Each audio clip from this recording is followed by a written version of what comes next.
ఓం శ్రీ మాత్రే నమః. ప్రాణం పోయిన సింహరాశి వారు జనవరి 13, 14, 15, 16 తేదీల్లో ఎవ్వరికీ ఒక్క వస్తువుని ఇవ్వకండి. మీ జీవితం నరకం అవుతుంది. సింహరాశి వారికి ఏర్పడే ఫలితాలు చూసే ముందు మీరు కనుక ఫస్ట్ టైం మా ఛానల్ని చూస్తున్నట్లయితే సబ్స్క్రైబ్ చేసుకోండి. అలానే పక్కనే ఉన్న బెల్ ఐకాన్ని యాక్టివేట్ చేసుకోవడం వల్ల మా ఛానల్లో పెట్టే ప్రతి వీడియో నోటిఫికేషన్ మీ మొబైల్కి అందుతుంది. అలానే మీ ఫ్రెండ్స్ అండ్ ఫ్యామిలీ మెంబర్స్లో ఎవరైనా సింహరాశి వారు ఉంటే వారికి తప్పక వీడియోని షేర్ చేయండి. సింహరాశిది రాశి చక్రంలో 5వ రాశిగా చెప్పుకుంటాం.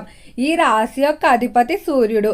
అయితే మన దగ్గర ఉన్నటువంటి కొన్ని వస్తువులు ఏవైతే ఉన్నాయో మనకి తెలియకుండానే అవి అదృష్టాన్ని అయితే తెచ్చి పెడతాయి. అటువంటి వస్తువులు కనుక మనం బయటకు విచ్చేసినట్లయితే మనకు ఉన్నటువంటి అదృష్టాన్ని మనమే చేతులారా కాదనుకని వెళ్ళిపోయినట్టు అవుతుంది. ఎప్పుడూ కూడా కొన్ని ప్రత్యేకమైన రోజుల్లో అలాంటి వస్తువులను అయితే బయటకు ఇవ్వకండి. కొన్ని వస్తువులు మనకు తెలియకుండానే మనకు అదృష్టం తెచ్చిపెడతాయి. అవేంటో ఈ వీడియోలో వివరంగా తెలుసుకుందాం. సింహ రాశి వారిలో నాయకత్వ లక్షణాలు అనేవి అధికంగా ఉంటాయి. ఈ రాశి వారు ఎప్పుడూ కూడా ముందుండి నడిపించాలని బలంగా కోరుకుంటారు. ఎవరికైనా సహాయం చేయడంలో కానీ పెట్టే విషయంలో కానీ వీరిది పెద్ద మనసు కిందే ఉంటుందని చెప్పుకోవచ్చు. అలానే సింహరాశి వారు తీసుకునేటువంటి నిర్ణయాలు కూడా చాలా చురుగ్గా తీసుకుంటారు. నిర్ణయాల విషయంలో స్థిరత్వం ఉంటుంది.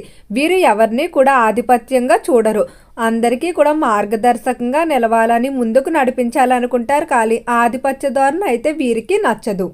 రంగాల వారీగా సింహరాశి వారి యొక్క ఫలితాలు చూసుకున్నట్లయితే సింహరాశికి సంబంధించి ఎవరైతే వ్యాపారస్తులు ఉంటారో ఈ సమయాల్లో వ్యాపార పరంగా బాగానే కలిసి రాబోతుంది. వ్యాపార విషయంలో మీకు ఈ సమయంలో కొన్ని అవకాశాలు అయితే వస్తాయి. ఇప్పుడు వచ్చినటువంటి అవకాశాలు మీరు సరిగ్గా సద్వినియోగం చేసుకోవడం మంచిది.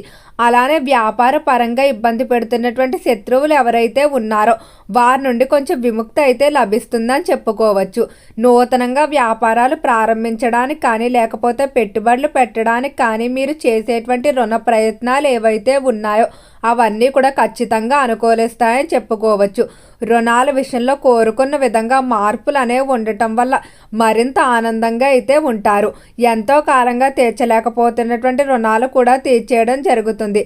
ఈ రాశికి సంబంధించి ఎవరైతే విద్యార్థులు ఉన్నారో విద్య పరంగా బాగానే అనుకూలంగా ఉంటుందని చెప్పుకోవచ్చు. విద్యార్థులు కొంచెం ఒత్తిడి పెరిగే అవకాశం కనిపిస్తుంది.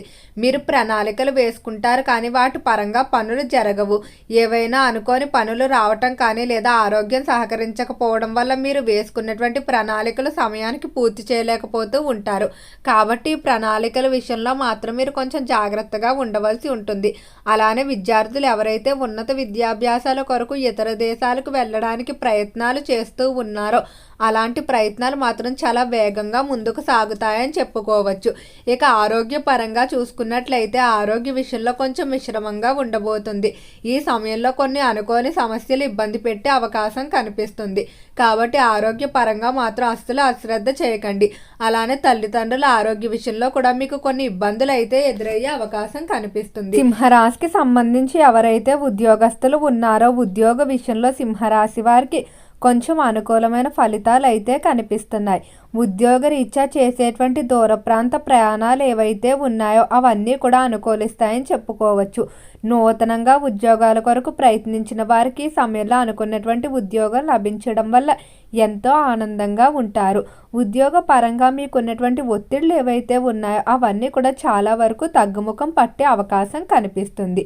ఈ రాశికి సంబంధించిన స్త్రీలు వివాహం, విద్య లేదా సంతానం వల్ల విదేశాలకు వెళ్ళే అవకాశాలు కూడా అధికంగా కనిపిస్తున్నాయి. సింహరాశికి సంబంధించిన వారికి ఈ సమయంలో ఫైనాన్స్, స్టాక్ మార్కెట్లో బాగా అనుకూలమైన ఫలితాలు ఉండబోతున్నాయి. ఎవరైతే నూతనంగా పెట్టుబడులు పెట్టాలనుకుంటున్నారో అటువంటి వారు ఆహార పదార్థాలు వ్యాపారాలు లేదా చెక్క కలప ఏవైతే వ్యాపారాలు ఉన్నాయో వాటి మీద కనుక మీరు ఇన్వెస్ట్మెంట్ చేసినట్లయితే బాగా కలిసి రాబోతుంది.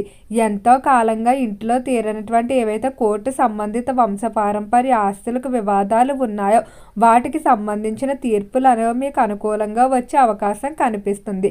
మానసికంగా కూడా ఈ సమయంలో మీరు ఎంతో ఆనందంగా ఉంటారని చెప్పుకోవచ్చు. అయితే ఈ సమయంలో స్థిరాస్తుల కొనుగోలు కూడా చాలా వేగంగా చేస్తారు. ఏదైనా ఒక స్థిరాస్తి అనుకున్నారంటే దాన్ని కొనుగోలు చేసేంత వరకు కూడా అసలు నిద్రపోరని చెప్పుకోవచ్చు. అలానే వంశపారంపర్యంగా వస్తున్నటువంటి వ్యాపారాలు అభివృద్ధి చేయడానికి ప్రయత్నిస్తారు. సింహరాశికి సంబంధించి కుటుంబ విషయాల్లో చూసుకున్నట్లయితే కుటుంబ పరంగా సింహరాశి వారు కొంచెం జాగ్రత్తగా ఉండండి. కుటుంబ పరంగా కొంతమంది వ్యక్తులు మీ యొక్క కుటుంబ విషయాల్లో కలుగజేసుకొని కావాలని వివాదాలు ఏర్పాటు చేసే అవకాశం కనిపిస్తుంది. కాబట్టి బయట వ్యక్తుల జోక్యాన్ని తగ్గించడం మంచిది. ఈ రాశికి సంబంధించిన వారు ఎవరైతే వివాహం కావలసిన స్త్రీ పురుషులు ఉన్నారో వివాహ విషయాల్లో కనుక ఏవైనా ఆటంకాలు ఏర్పడుతున్నట్లయితే ఈ సమయంలో అవన్నీ ఖచ్చితంగా తొలగిపోతాయని చెప్పుకోవచ్చు. వివాహ పరంగా మీరు ఎలాంటి లక్షణాలు కలిగిన జీవిత భాగస్వామిని కోరుకున్నారో అటువంటి వారు లభించడం వల్ల ఎంతో ఆనందంగా ఉంటారు. వివాహ రీత్యా కూడా మీరు కోరుకున్న విధంగా జీవితం అనేది ముందుకు సాగుతుంది. సంతానం కొరకు తీసుకునే ట్రీట్మెంట్లు అనుకూలిస్తాయి. సంతాన విషయంలో శుభవార్తలు అయితే వినబోతున్నారు. అలానే ఈ రాశికి సంబంధించిన వారు ఎవరైతే డాక్టర్లు, లాయర్లు, ప్రొఫెసర్లు మొదలైన వారు ఉంటారో వారి వారి వృత్తుల్లో మంచి పేరు ప్రఖ్యాతులు సంపాదించుకుంటూ ముందుకు వెళ్తారు. సింహరాశికి సంబంధించిన ఎవరైతే రాజకీయస్తులు ఉన్నారో రాజకీయ పరంగా వీరికి ఉన్నటువంటి నాయకత్వ లక్షణాలతో ఎప్పుడూ కూడా నెంబర్ 1 స్థానంలో ఉంటారని చెప్పుకోవచ్చు. అలానే రాజకీయ పరంగా ఒకప్పుడు మీ మీద పడినటువంటి నిందలు ఏవైతే ఉన్నాయో అవి నిజాలు కావని నిరూపణ చేసుకుంటూ ముందుకు వెళ్తారు. ఇంట్లో ఈ సమయంలో మీరు కొన్ని వస్తువులు అయితే బయటకు ఇవ్వకూడదు. అవేంటో తెలుసుకుందాం. ఎవ్వరికీ కూడా ఆవు దూడ ఉన్నటువంటి బొమ్మను బహుమతిగా బయటకు ఇవ్వకండి. అలానే ఇరుగు పొరుగు వారికి ఎవరైనా చక్కెర అడిగినట్లయితే ఈ 4 రోజుల్లో అస్సలు చక్కెరని మాత్రం ఇవ్వకండి. ఎందుకంటే చక్కెరని కనుక మీరు బయటకు ఇచ్చినట్లయితే మీ ఇంట్లో ఉన్నటువంటి తీపి వార్తను అంటే మీకు జరగబోయే ఒక మంచిని మీరే ఈ 4 రోజుల్లో ఇచ్చేసినట్టు అవుతుంది. కాబట్టి అస్సలు ఇవ్వకండి. అలానే మర్చిపోకుండా ఇంకొక విషయాన్ని ఎవ్వరికీ కూడా ఎటువంటి సుగంధ భరితం అంటే సెంట్లు కూడా సుగంధంలోకి వస్తుంది. సుగంధ భరితమైన వస్తువులు కూడా మీ చేతి నుండి ఇవ్వకండి. సుగంధం అంటే సాక్షాత్తు లక్ష్మీదేవి. సుగంధాన్ని కనుక మీరు ఇంటి నుండి బయటకు పంపేసినట్లయితే మీకు తెలియకుండానే మీ ఇంటి లక్ష్మిని ఇతరులకు ఇచ్చినట్టు అవుతుంది. కాబట్టి ముఖ్యంగా ఇప్పుడు చెప్పినటువంటి 13, 14, 15, 16 తేదీల్లో అస్సలు ఈ వస్తువులు అయితే బయటకు ఇవ్వకండి. సింహరాశి యొక్క అధిపతి సూర్యుడు కాబట్టి ఈ రాశివారు ప్రతిరోజు కూడా సూర్య నమస్కారం చేసుకోవడం, అలానే శనివారం రోజు వెంకటేశ్వర స్వామిని దర్శనం చేసుకోవడం, ఆదివారం రోజు ఖచ్చితంగా సూర్యుడికి ఏదైనా పాలతో చేసినటువంటి ప్రసాదాన్ని నైవేద్యంగా సమర్పించుకున్నట్లయితే అనుకూలమైన ఫలితాలు కనిపిస్తాయి. వృత్తి వ్యాపార పరంగా లేదా వ్యక్తిగత రీత్యా చేసేటువంటి ప్రయాణాలు బాగా అనుకూలిస్తాయి. ఈ మాసంలో స్త్రీలు బంగారం, వెండి లేదా ఇంటికి అవసరమైన కొన్ని ఖరీదైన గృహోపకరణాలు బలపరచడంలో ఎక్కువగా ఆసక్తి చూపిస్తారు. ఓకే అండి, సింహరాశి వారికి ఏర్పడే ఫలితాలు చూశారు కదా. వీడియో నచ్చితే లైక్ చేయండి. తప్పకుండా ఛానల్ని సబ్స్క్రైబ్ చేసుకోండి. ఓం నమః శివాయ.